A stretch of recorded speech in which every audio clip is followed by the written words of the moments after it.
कहानी की शुरुआत हिजरान के पिता से होती है।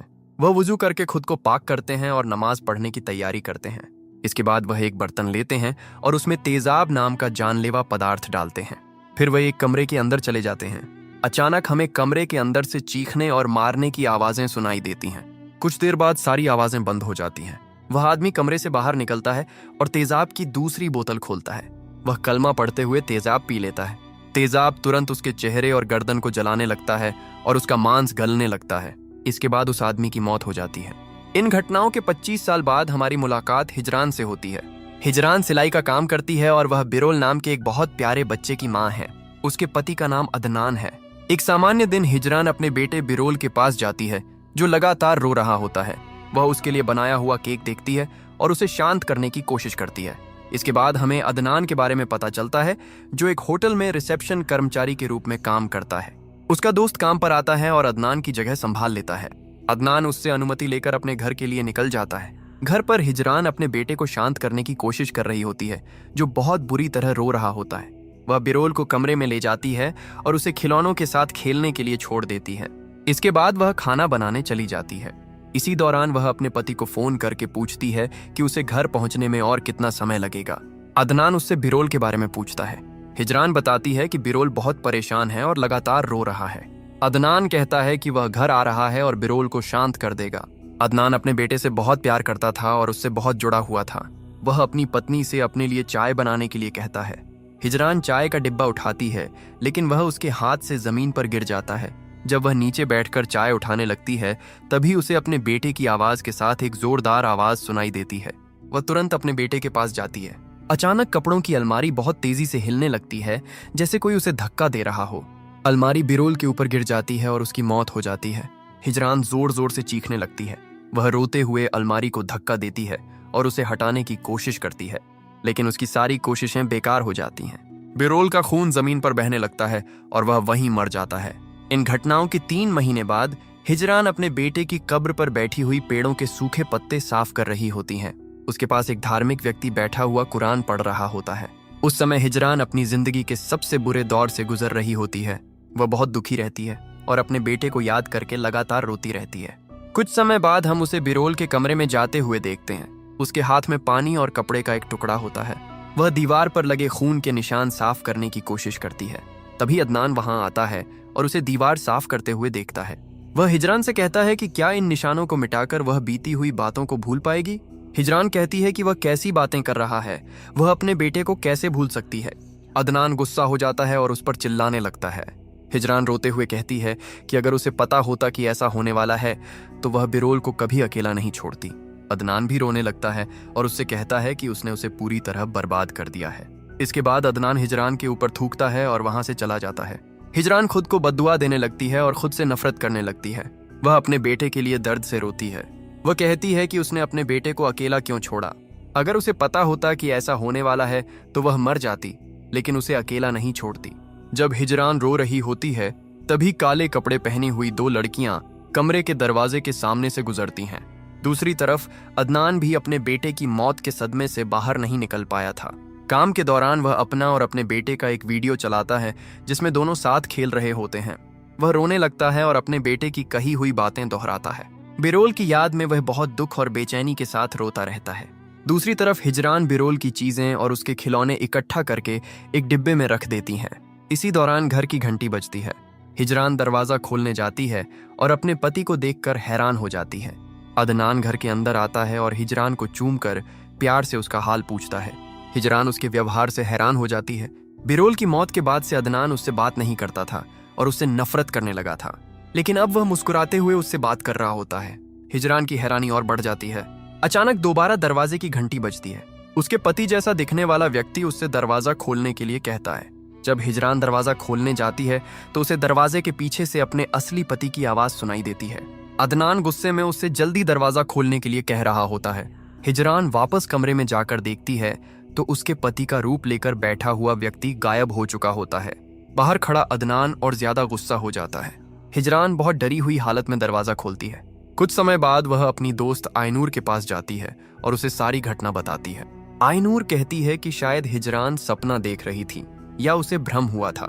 हिजरान कहती है कि काश ये सब एक सपना होता, आयानूर उसे अब्दुल्लाह नाम के एक शेख के बारे में बताती है जो कुरान की आयतें पढ़कर लोगों का इलाज करता है।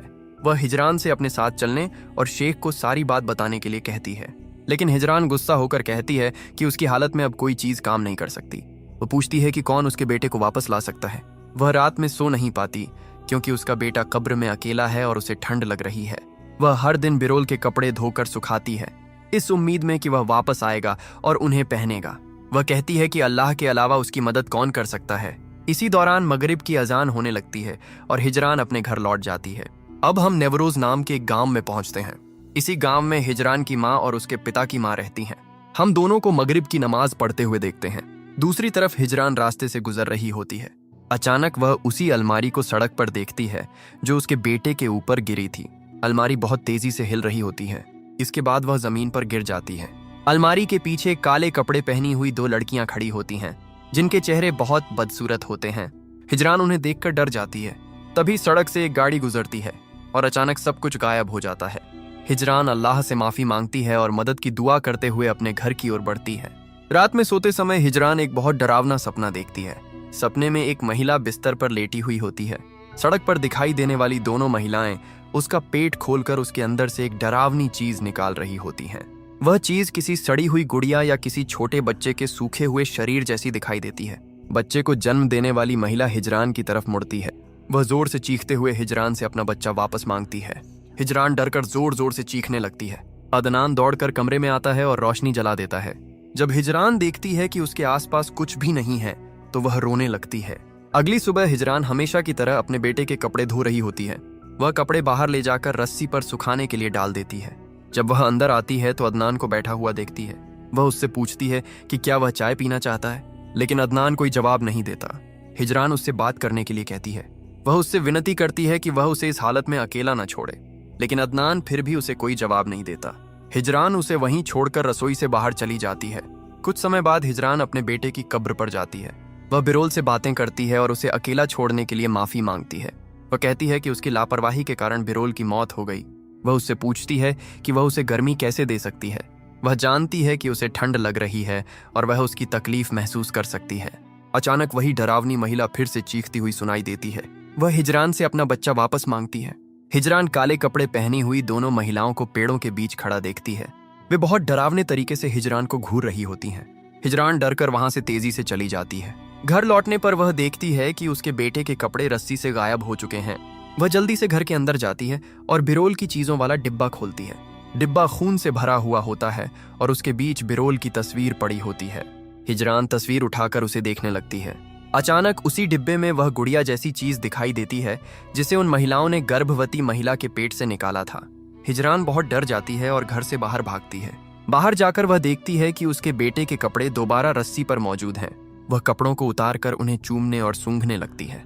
अगले दिन हिजरान और आयनूर शेख के घर जाती हैं। आयनूर हिजरान से कहती है कि उसने शेख को सारी बातें समझा दी हैं।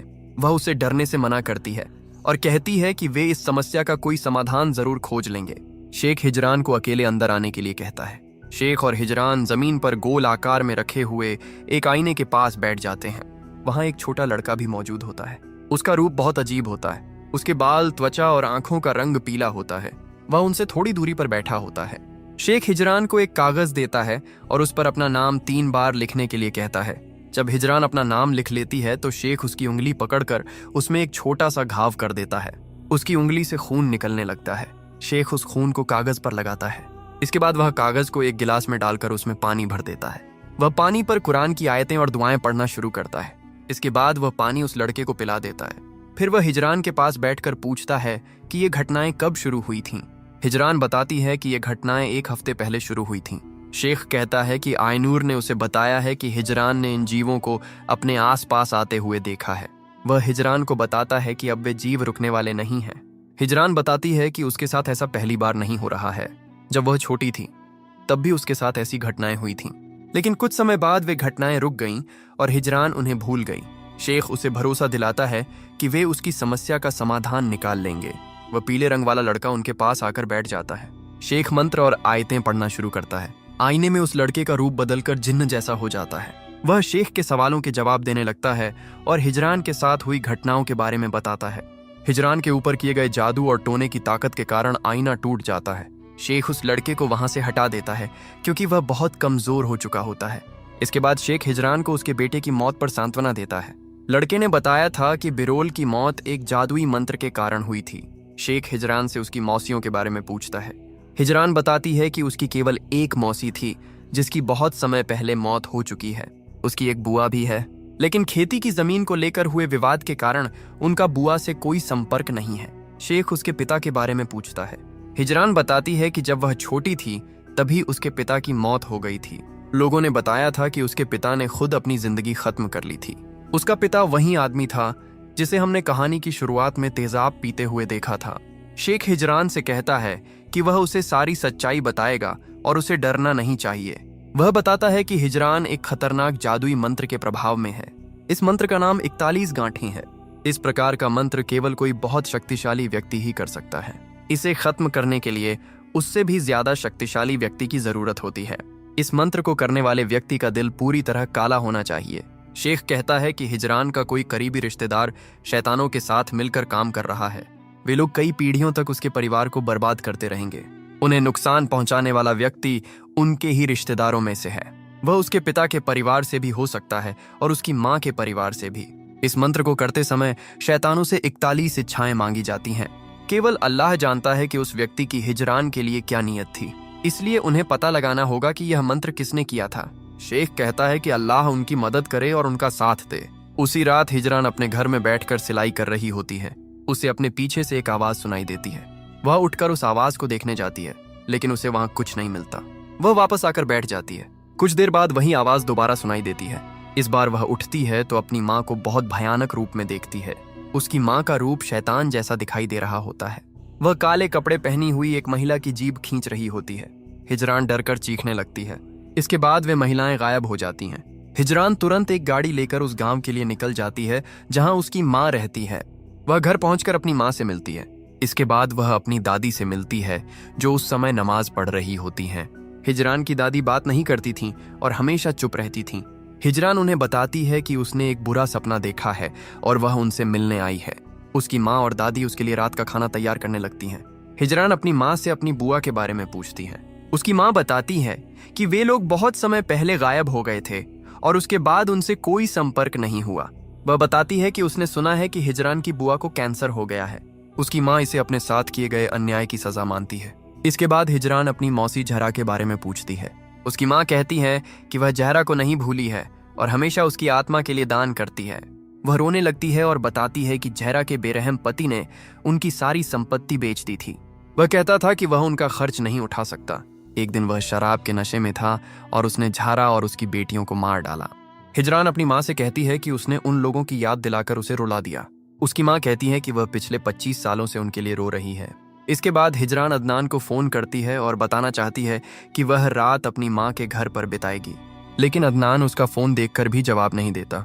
सोने से पहले हिजरान अपनी दादी के सामने अपने बेटे के खोने का दुख बताती है। वह रोते हुए पूछती है कि अब वह क्या करे और ये दर्द कैसे सहन करे।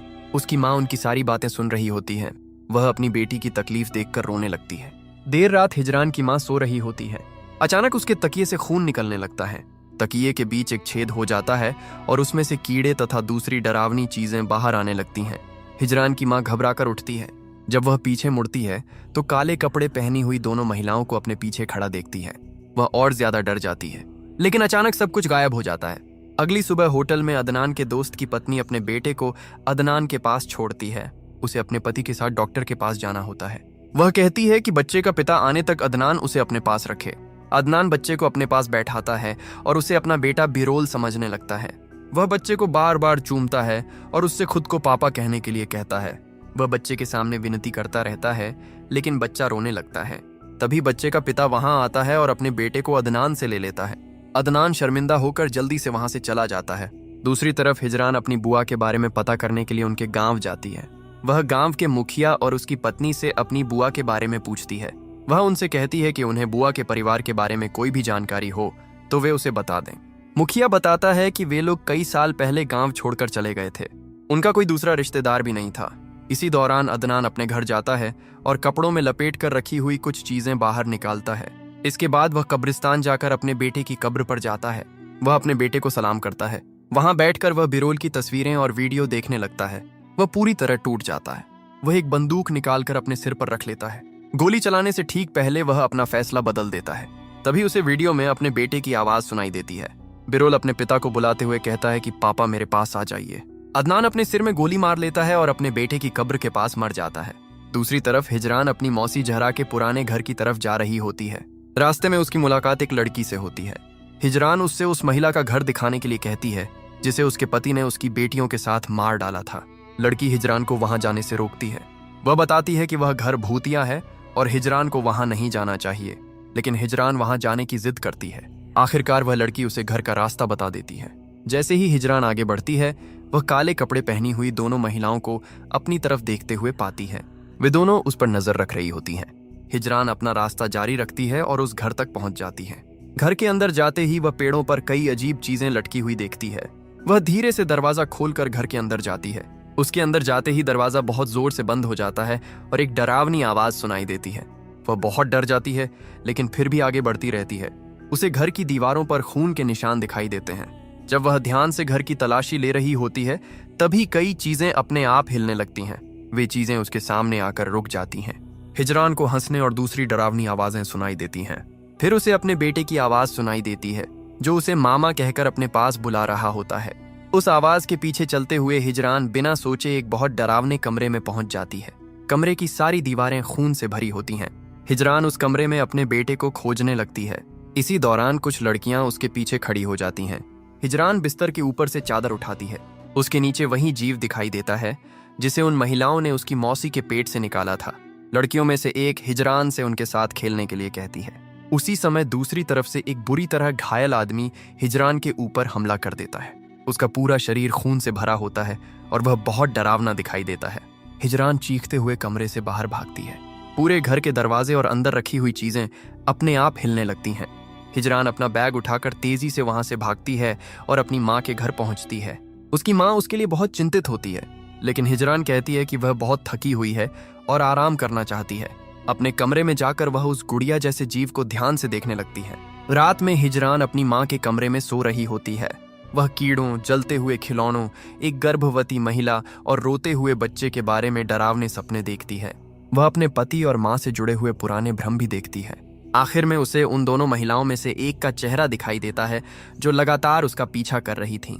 हिजरान डरकर नींद से जाग जाती है। दूसरी तरफ हिजरान की माँ अपनी दादी को फज्र की नमाज के लिए जगाने जाती है। वह अलमारी खोलकर उसमें से नमाज की चटाई और तस्बीह निकालती है।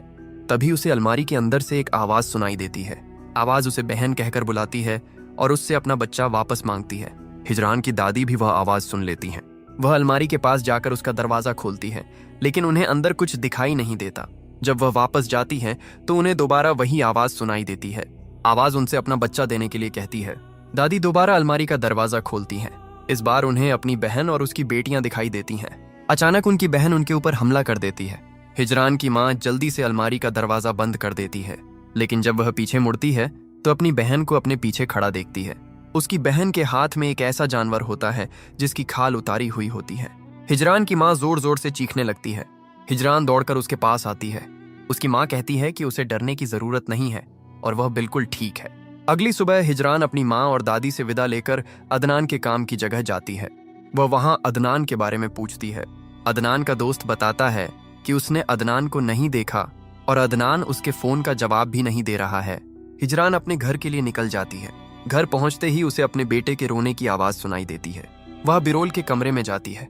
कमरे के अंदर जमीन की जगह रेत फैली हुई होती है। वहां कुछ महिलाएं खड़ी होती हैं। हिजरान की मौसी बिरोल की कब्र पर बैठी होती है। उसके हाथ में वही गुड़िया जैसा जीव होता है जिसे हिजरान अपने साथ लाई थी। वह बिरोल की कब्र पर मिट्टी डाल रही होती है। अचानक वह बहुत तेजी और डरावने तरीके से हिजरान की तरफ देखती है। वह कहती है कि वह हिजरान के बेटे जैसा एक बेटा पैदा करने वाली थी। वह बहुत अजीब और डरावने तरीके से बातें करती रहती है। वह धीरे धीरे हिजरान की तरफ बढ़ती है। हिजरान डरकर वहां से भाग जाती है। इसके बाद हम हिजरान को शेख के पास देखते हैं। शेख उस गुड़िया जैसे जीव का पेट खोलता है, क्योंकि उसका पेट धागे से सिला हुआ था। उसके अंदर से जादुई निशानों वाला कपड़े का एक टुकड़ा निकलता है। शेख बताता है कि इस मंत्र का इस्तेमाल हिजरान को नुकसान पहुंचाने और उसे तकलीफ देने के लिए किया गया था। जादू करने वालों ने खतरनाक जादू करने के लिए शैतान के साथ समझौता किया था। वह हिजरान को बताता है कि उसकी मौसी ने यह जादू किया था। उसी ने उस जादुई चीज को हिजरान की माँ के घर में दफन किया था। शेख हिजरान से कहता है कि वह तुरंत अपनी माँ को सावधान करे। हिजरान कहती है कि वह अपनी माँ और दादी को यह बात नहीं बता सकती। दोनों की उम्र बहुत ज्यादा है और वे इस सच्चाई को सहन नहीं कर पाएंगी। शेख कहता है कि उन्हें सावधान करना बहुत जरूरी है। शैतानों ने बहुत लंबे समय तक इंतजार किया है और अब वे हरकत करने वाले हैं। वे हिजरान और उसके परिवार को नुकसान पहुंचा सकते हैं। हिजरान शेख से कहती है कि उसकी मौसी की कई साल पहले मौत हो चुकी है। अब उन्हें कैसे पता चलेगा कि उसने ऐसा क्यों किया था। उसकी माँ अपनी बहन की मौत पर हिजरान के बेटे की मौत से भी ज्यादा दुखी हुई थी। ऐसे में वह अपनी माँ से कैसे कह सकती है कि उसकी बहन ने यह जादू किया था। शेख कहता है कि हिजरान अपनी माँ को उसके पास लेकर आए। वह खुद उसे सारी बात समझा देगा। अगर उन्होंने जल्दी कुछ नहीं किया तो हिजरान हमेशा इसी तरह बुरे सपनों और डर के बीच जीती रहेगी। दूसरी तरफ हिजरान की माँ अपनी दादी को दवा देती है। वह कहती है कि उसे हिजरान की बहुत चिंता हो रही है। उसने हिजरान की हालत देखी है और उन्हें उसके लिए कुछ करना चाहिए। बात करते हुए अचानक उसके शरीर में तेज झटके आने लगते हैं। वह जमीन पर गिर जाती है और उसका चेहरा अलग अलग शैतानी रूपों में बदलने लगता है। इसके बाद उसकी मौत हो जाती है। दादी कमरे से बाहर निकलकर बैठक में बैठ जाती हैं। वह डरते हुए तस्बीह पढ़ने लगती हैं। कुछ समय बाद हिजरान घर पहुंचती है और अपनी दादी से अपनी माँ के बारे में पूछती है। दादी उसे एक ऐसी सच्चाई बताती हैं जिससे हिजरान पूरी तरह हैरान हो जाती है। दादी बताती हैं कि हिजरान की माँ अपनी बहन से प्यार नहीं करती थी। वह हमेशा उससे जलती थी। जब हिजरान की मौसी झारा की बेटियां पैदा हुई थीं, तो उसने उनके नाम बसंत के फूलों के नाम पर रखे थे। झारा का परिवार बहुत अच्छी जिंदगी जी रहा था, लेकिन झारा का पति रमजान एक बेटा चाहता था। उसने झारा से दोबारा गर्भवती होने के लिए कहा। झारा ने यह बात अपनी बहन को बता दी। हिजरान की माँ ने इस स्थिति का फायदा उठाया और अपनी माँ का इस्तेमाल किया। हिजरान की माँ और दादी ने मिलकर झारा के परिवार पर जादू करने का फैसला किया। हम हिजरान की दादी को झारा के लिए जादुई मंत्र तैयार करते हुए देखते हैं। वे एक खरगोश लेकर आते हैं। वे खरगोश को मारकर उसकी खाल उतारते हैं और उसके शरीर से खून निकालते हैं। दादी हिजरान से कहती हैं कि जब उसने और हिजरान की माँ ने झारा तथा रमजान को अपने जाल में फंसाया तो वे दोनों खुद चलकर अपनी मौत की तरफ गए थे। दादी उस गुड़िया जैसे जीव पर जादू करती हैं जिसे बाद में हिजरान ने खोजा था। वह कपड़े का एक टुकड़ा लेकर उसे खरगोश के खून में डुबोती है। इसके बाद वह कपड़े को उस जीव के पेट के अंदर डालकर उसका पेट सिल देती है। दादी झारा और रमजान को बताती हैं कि इस मंत्र की मदद से उनका एक बेटा पैदा होगा, लेकिन असल में यह मंत्र उनके पूरे परिवार को बर्बाद करने के लिए बनाया गया था। दादी झारा से उस जादुई चीज को अपने सिर के नीचे रखकर सोने के लिए कहती हैं ताकि वह एक बेटे को जन्म दे सके, लेकिन इस मंत्र का असली उद्देश्य कुछ और था।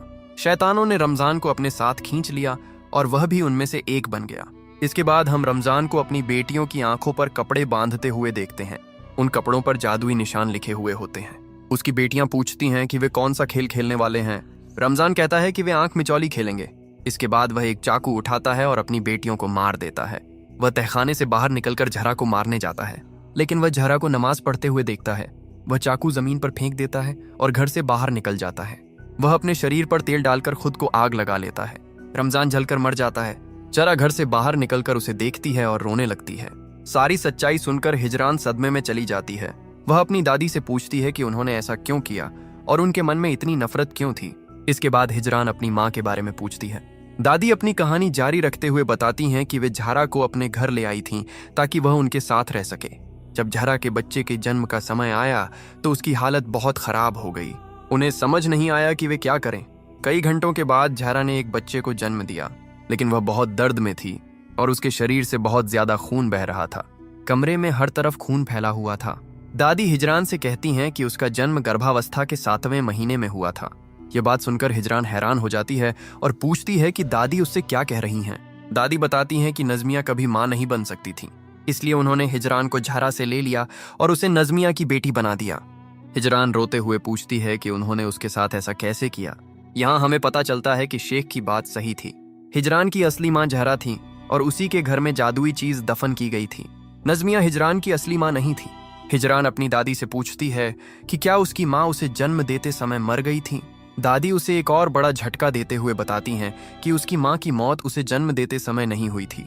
दादी की यादों में हम देखते हैं कि हिजरान के जन्म के बाद जहरा बहुत कमजोर हो गई थी। नज़मिया ने एक तकिया उठाया और उससे जहरा का दम घोंटने लगी। जहरा खुद को बचाने की कोशिश करती रही, लेकिन दादी वहीं खड़ी होकर सब कुछ देखती रही। आखिरकार जहरा खून में डूबी हुई, दम घुटने और अपने ऊपर हुए अन्याय के कारण मर गई। हिजरान अपनी दादी से कहती है कि उन्होंने उसकी माँ को मार डाला और फिर उसे ऐसे पाला जैसे उन्होंने कुछ किया ही नहीं था। उन्होंने उसके पिता और उसकी बहनों को भी मार डाला। हिजरान पूरी जिंदगी उनके बीच रहती रही। वह उस महिला को माँ कहती रही जिसने उसकी असली माँ को मार डाला था। हिजरान अपनी दादी के चेहरे पर थप्पड़ मारती है। वह कहती है कि वह और पूरी दुनिया का मालिक अल्लाह दोनों उनसे उनके अपराधों का हिसाब लेंगे। वह अपनी दादी को दोबारा थप्पड़ मारती है। इसके बाद वह पूछती है कि नजमिया कहाँ है और वह कहाँ चली गई। हिजरान कमरों में उसे खोजने लगती है। वह दादी के कमरे में जाती है और नजमिया को बहुत डरावनी हालत में मरा हुआ पाती है। हिजरान जोर जोर से चीखने लगती है। वह अल्लाह से उसकी मदद करने की दुआ करती है। इसके बाद वह अपना बैग उठाकर घर से बाहर चली जाती है। दादी अकेले बैठकर अपनी कहानी जारी रखती हैं। वह कहती हैं कि उनका बेटा उनसे नफरत करने लगा था। वह नजमिया के पति की बात कर रही थीं। वह उसी आदमी के बारे में बताती हैं जिसे कहानी की शुरुआत में तेजाब पीते हुए देखा गया था। दादी बताती हैं कि एक रात उसके हाथ में एक बर्तन था। वह दादी के ऊपर चिल्लाते हुए कह रहा था कि जिन लोगों ने उसे नुकसान पहुंचाया वे बच्चे थे। ऐसे लोगों के अपने बच्चे नहीं होने चाहिए। इसके बाद उसने दादी के चेहरे पर तेजाब फेंक दिया। फिर उसने खुद अपनी जिंदगी खत्म कर ली।